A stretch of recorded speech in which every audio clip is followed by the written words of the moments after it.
Using his skill, ingenuity, and determination, Ratchet saved the known universe from the threat known as Chairman Drek. And all Clank wanted to do was spend Ratchet's bolts on some fancy upgrades. Ratchet was having none of it though, and he completed his mission without needing to spend a single bolt on Clank's packs. So that begs the question, do we even need Clank? After all the training Ratchet went through, Clank's living the life of luxury on vacation. Ratchet's going into business for himself this time. Can we beat Ratchet and Clank 2 without Clank? Let's find out. Let's lay down some rules, but first can I just quickly say thank you for watching. Please do subscribe if you enjoyed challenge run videos like this, and maybe follow us on Twitch if you want to see them performed live. Back to the rules. Rule number 1, we must not rescue Clank near the start of the game. We must leave him to his fate. Rule number 2, at no point in the game are we to have both Ratchet and Clank together during Ratchet gameplay. Rule number 3, we will be playing on a fresh new game file, just like with our first Ratchet video. And rule number 4, once we defeat the mutated proto-pet, we win! So just like with the first Ratchet and Clank game, this challenge removes a lot of the movement options we would have had, like long jumps, high jumps, hovering, etc. Also, just like with the gold bolts in our previous Ratchet video, we will be attempting to grab all 40 platinum bolts in this run, just to see if it's possible. The first 3 levels in the game can be played casually, as it's not intended to rescue Clank until the 4th level. This includes the first visit to Aranos, Planet Uzla, and Maktar Nebula. All platinum bolts up to this point can be obtained just fine. The only one worth noting is the one on Maktar Nebula. It's on a raised platform that Clank would have helped us reach, but we can just stand on a crate and get up there ourselves. Now we arrive on planet Endako, and this is where Clank is being held captive. There are 2 paths to take. The first leads to a boss battle along with our swing shot and grind boots. The second path leads to Clank. We will head down the second path, but only so we can solve the magnetic crane puzzle part way to reveal the hidden platinum bolt behind a door. As soon as we have that, we can backtrack to the ship and move on to planet Barlow. There's a decent amount of platforming in this level, as it's the first level where the game intends you to already have rescued Clank.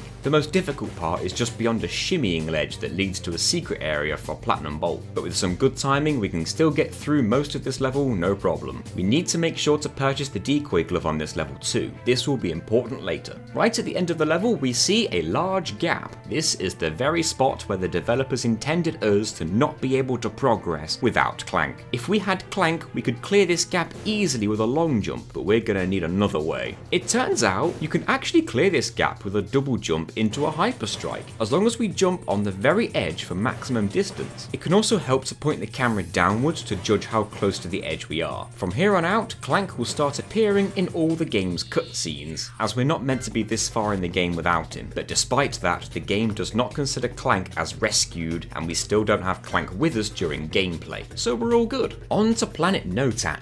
Early on there is a ledge quite high up that we need to get on top of, but we can just use the wall jump off the glass containers at the side to make it up there. There are a couple of wide gaps up here, but just like with the previous level, a double jump into a hyperstrike is just enough to clear them. There is a platinum bolt behind a door on a timer, but even without Clank for the long jumps, we can still make it from the dynamo to the door in time. After another wide gap, we obtain the coordinates to Slim's ship shack. From here, we need to hover down to the platform far below us, but of course, without Clank, we can't do that. This is much too far to reach with a double jump hyperstrike this time. We need another way down there. It just so happens that the platform we want to get to is right near the beginning of the level, with only a laser door separating them. Usually we would need to disable this door from the other side to create a shortcut back to the start, but we can clip through the door from this side, with a trick that we used in the first game, decoy clipping. This is why it was important to purchase the decoy glove on planet Barlow.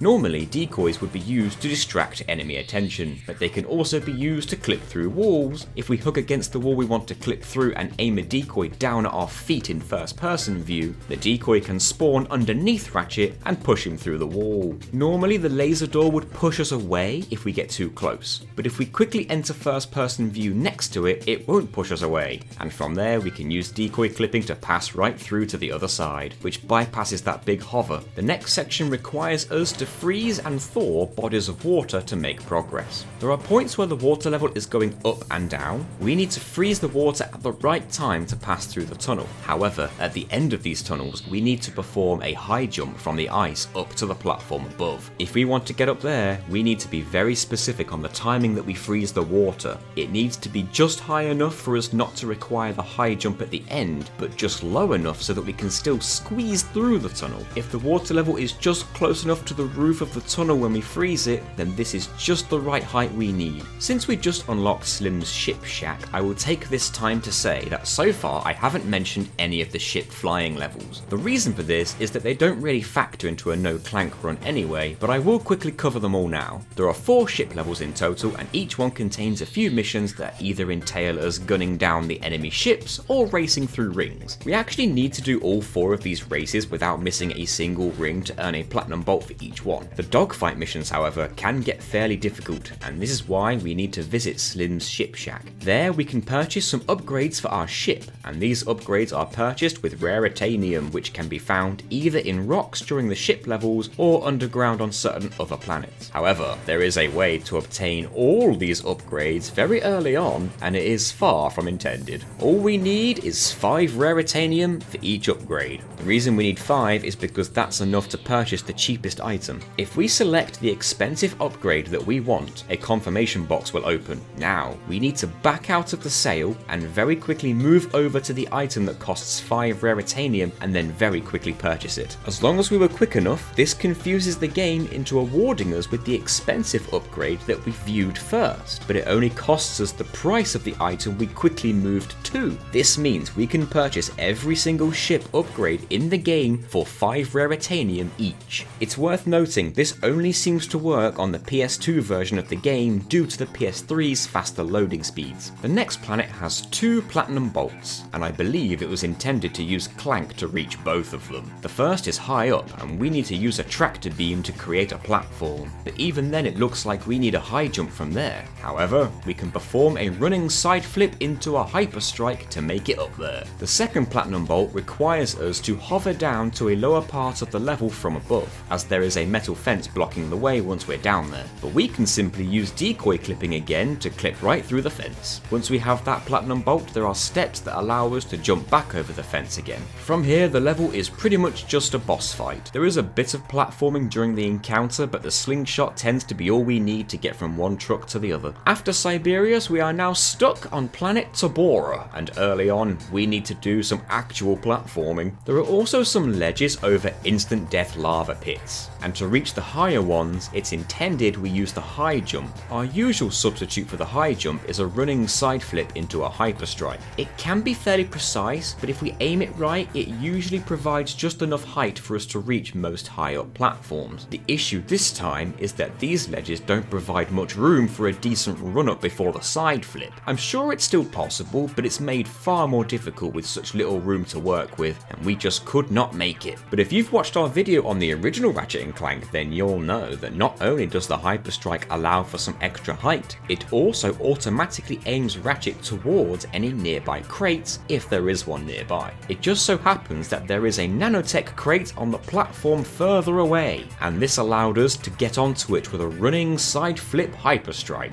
That was harder than it looked. Shortly after that, we now face a lengthy slope covered in lava. There is a single slingshot target above, and it's intended that we swing from it and then go straight into a hover to land on the sand at the end of the slope. This is much too far away to reach without hovering though, and there didn't seem to be any other way down. Even decoy clipping through the walls nearby just dropped us to our death. Again, it's time to use some tricks we discovered in our first Ratchet and Clank video. The first one being that if we let go of any directional button before we let go of the swing shot, the momentum of the swing is increased. This same momentum is carried over into our hyper strike, so this can increase our distance even further, but this still isn't enough. The second trick is slope interception. When Ratchet lands on a sloped surface, he slides off automatically, but if we hit the jump button just as he lands on the slope, it's possible impossible to quickly jump off it. The timing is quite precise, and it's made even more difficult by having to make sure that we land the hyperstrike on a slope surface. We were practicing this for well over an hour, and the first time we managed to perform a double jump off a slope in Deception, we fell just short by the tiniest margin, which is a clip that's now immortalized on our Twitch forever. Eventually though, we were able to swing, land a hyperstrike on a slope surface, and then quickly perform a double jump off the slope to land on the sand. We have a big gap we need to clear. At first this looks too far to cross, even with a double jump hyperstrike, but we're actually able to jump from the rock that protrudes out the left side, and that gives us just enough distance to make it over. The only platinum bolt worth mentioning here is the one above the seesaw. It's quite high up, but a side flip hyperstrike is just enough to reach it. Planet Dobbo is next, and this is a level of 2 paths. The inner obstacles are just enemies and a hang glider section at the end, but this doesn't require Clank. The upper path has more platforming, but it's nothing Ratchet can't handle. At the very end, we need to use a machine to transform Clank into Giant Clank to win a boss battle, but of course we don't have Clank with us. It's required that we defeat this boss to unlock the next level, but luckily, the game doesn't check whether Clank is with us or not, and we can use the machine regardless. I don't know who this Clank lookalike is, but I'm glad he was around. As soon as we defeat the thug leader, we can head over to Planet Joba. This level does have a challenging platform section about halfway through. We ride a dynamo platform up, and we need to jump over the moving platforms before they knock us off to our death. This is definitely made more difficult without Clank, as we need to perform some big jumps on a moving platform, but it's still very doable. We need to make sure to win the hoverbike race here as well to earn the charge boots. They will be essential to the run later. As we get close to the battle arena, we need to purchase an upgrade for Clank called the Levitator. This is required to progress the game, but once again, the game does not check whether we have Clank with us or not, and it allows us to purchase it anyway. The Levitator allows Clank to fly for a limited time, and only from these specific levitator pads. But without Clank on our back, this seems impossible. But Ratchet's determination is so strong, he is able to completely defy gravity, and he simply wills himself off the ground. Now we can fly to a platinum bolt that is hiding up high. We can't hover back down though, so we'll just have to kill ourselves by jumping off the edge so that we respawn back at the levitator pad. Fortunately, we still keep the platinum bolts even if we die. Now we can use the levitator again to reach the arena. Once we're finished at the arena, we fly to planet Tardano. There isn't much on this planet that we can't do casually. There is a fairly wide gap later in the level, and at a glance it looks far too big to jump over, but once again Ratchet is able to cover a surprising amount of distance with that double jump hyperstrike. The biggest obstacle for us in this run was the immortal squirrel. I have no idea how this happened, and it was unironically the scariest part of the level because it wouldn't leave us alone. The next level is Planet Bolden, and it might be one of my favourite planets in the whole game, so it's a real shame that it doesn't play much of a part in a no Clank run. The main obstacles are levitator sections, grind boot rails, gravity boot walls, and barrages of enemies. One of the bigger levels in the game, but just not a whole lot of platforming. With the exception of the platinum bolt on a floating ledge, but we can just get on the tall building nearby and jump down on top of it. Directly after Bolden, we are forced back on Aranos, and we're in the middle of a prison escape. The idea behind this level is that both Ratchet and Clank are separated from each other, and we control them in turns. If this level is played casually, then Ratchet and Clank will end up meeting each other at the end, and this forces Clank on Ratchet's back for the rest of the game. We need to stop that from happening. We start off in control of Clank, and at the end of Clank's first section, there is a blue laser. Touching this laser will transition control over to Ratchet. The plan is, if we can prevent the game from transitioning from one character to the other, and find a way to progress through the level as just one of the characters, and that would mean that only one of those characters will actually make it to the ship, and they won't reunite. Of course, we want Ratchet to be the one to make it to the ship at the end, and we want Clank to remain stuck in Aranos for the rest of his days. It's actually possible to get Clank to the ship by himself without ever transitioning over to Ratchet once. This is done with a trick called Clank Clips, and just for fun I'll show them off. First, we must avoid touching this laser and walk right up to the wall behind it. This is the wall we want to clip through. Now, we hold L1 to enter first person view and turn away from the wall. Now we need to press both the direction button towards the wall and the square button to punch on the same frame, and then we need to let go of L1 on the very next frame. If our timing, angle and position were all correct, Clank Clank's hitbox will clip through the wall slightly for a single frame. This would normally be enough to make it on the other side of thin doors, but in this case we clip just far enough through the wall that we trigger the wall to open up. Since this wall is supposed to open when we're standing on the other side of it anyway, getting our hitbox close to the other side, even just for a frame, was enough to trigger the wall to open. We can continue to use Clank clips like this to make it almost anywhere in the level. We can even get all the way to the ship at the end, and we can even make it into Ratchet's path and collect his wrench upgrade for him, which I thought was amusing. However, as interesting as this is, we actually need Ratchet to escape Aranos, not Clank. So instead, we will touch the first laser as Clank to transition control over to Ratchet. Now we need to make sure we never lose control of Ratchet again. At the end of Ratchet's first section, there is an elevator that would transition control over to Clank if we touched it, so we must avoid stepping on it. Instead, we'll go around it. We can use a decoy clip to get through the wall on the left, and carefully jump to the higher platform whilst out of bounds. Not all floors are as solid as they look here, so we must be very careful not to fall. There are two options from here. We can either use the charge boots, or we can use a very precise double jump hyper strike slope interception to get beyond the elevator. We practiced getting that jump, but it was so ridiculously difficult. All I can do is show you this clip from Isak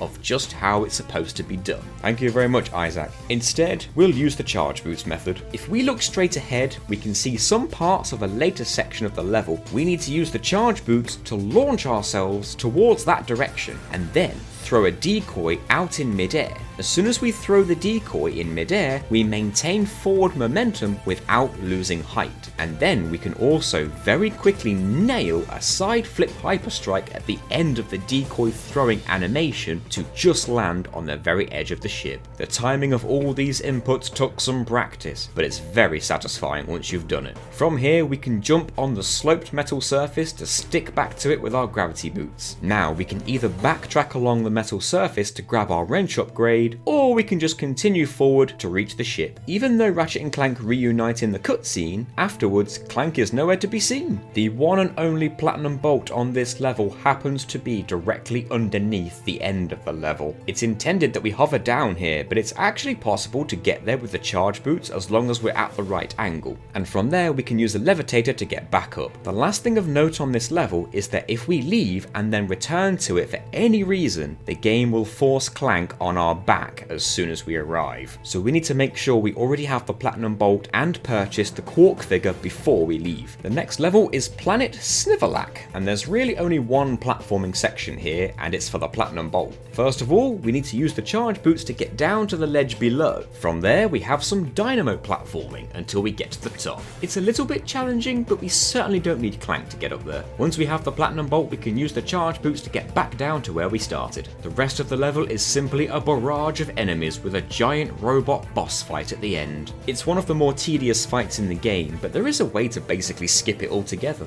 If we use a decoy clip, we can access the area where the boss is waiting for us early. This skips a trigger that activates a cutscene, which also means the boss's AI isn't active either. However, his hitbox extends all the way down to right between his feet. So if we use the sheepinator on this spot for a while, he kinda turns into a sheep, except the robot is still standing there. But now, if we walk over to the actual entrance of the area, the cutscene plays as normal and his AI becomes active. But hilariously, the robot starts to explode seconds into the fight and we win. Planet Smolg is up next, and at first glance, it looks like we need to do a lot of platforming. But fortunately, all these large gaps can be cleared by either jump pads or levitator pads. There is a platinum bolt high up on some crates, but it's possible to use wall jumps to get up to where we need to be, and from there we can reach the bolt with some regular jumps. Also, just like on planet Joba, there is a platinum bolt on a very high ledge that we need to use the levitator to reach, and since we can't hover back down, we just need to jump off to our death so we can respawn. The level after that, planet Grelbin, barely requires any platforming whatsoever.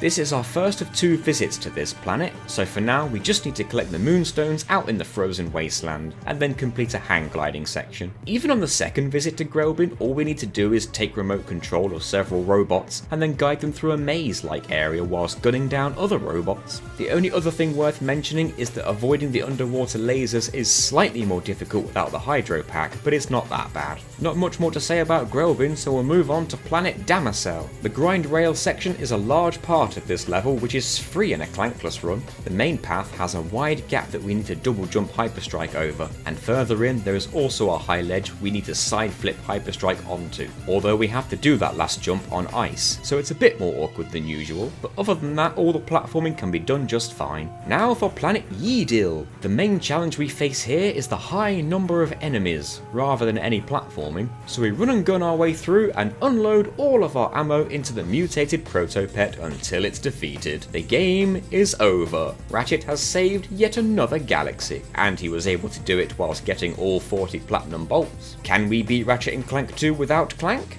Well, we can certainly beat the game without Clank ever being on Ratchet's back. In fact, we can even beat the game without ever rescuing him from Planet Endako right near the beginning of the game. Something we can do just to get one more box checked off on our mission list. If we head back to Planet Endako now and head to where Clank is locked up, the cutscene still plays out as normal even though we already know the thief is Angela. We can also completely ignore Clank by decoy clipping through the nearby door. Here we find what would have been our thruster pack tutorial. We can get past this tutorial with a side flip Hyperstrike to the top, a double jump Hyperstrike across, and then the charge boots to get us over the big gap at the end. Ratchet has achieved his ultimate payback for Clank's freeloading ways. Thank you all for watching. I'm very happy to have been able to make a video on this. I've always found the Clankless category interesting, and if you want to see more videos like this challenge run on other classic games, then please do subscribe. Also, if you want to see these challenge runs being performed live, then come on over to our Twitch channel and give us a follow there too. All the links are in the description. Stayed pink no for a one while. can play. Is that what you're trying to do? That came out of nowhere. Speaking of Twitch, I want to thank all of our Twitch subscribers right now. They are Orty Biscuit, Axis the Collector, Big Wolf Chris, Chloe MFers, Cruel Pressure, D Blue J, Duncan F93, Evolve Pixel, Ewe James, Gemhad91, Jin H0505, John Fitz49, Justfin31, Norky, Kai Digital Gamecast, Lacerated Hunter, Major Vengeance, Mr. Griff, Royal Snow Angel, Charlobun, Skidger, Spectrum Z90, Static Jokes, T Bruin, The Overachiever, Thug0187, Toaster Ovenses, and Trude K0. And of course, a huge thank you to our patrons, A Lazy Dragon, Anthony Kermack, James Harrison, and Charlobun, you beauties. And finally, one last thank you to Isak from the Ratchet and Clank speedrun community for all of the help and information he provided. If you're not done checking out challenge runs here on YouTube, then let me make it easier for you. There's a playlist of Spyro the Dragon challenge runs linked on screen now. And I think I'll even link our Metal Gear Solid challenge run playlist too for good measure. I like classic PlayStation games. You may have noticed.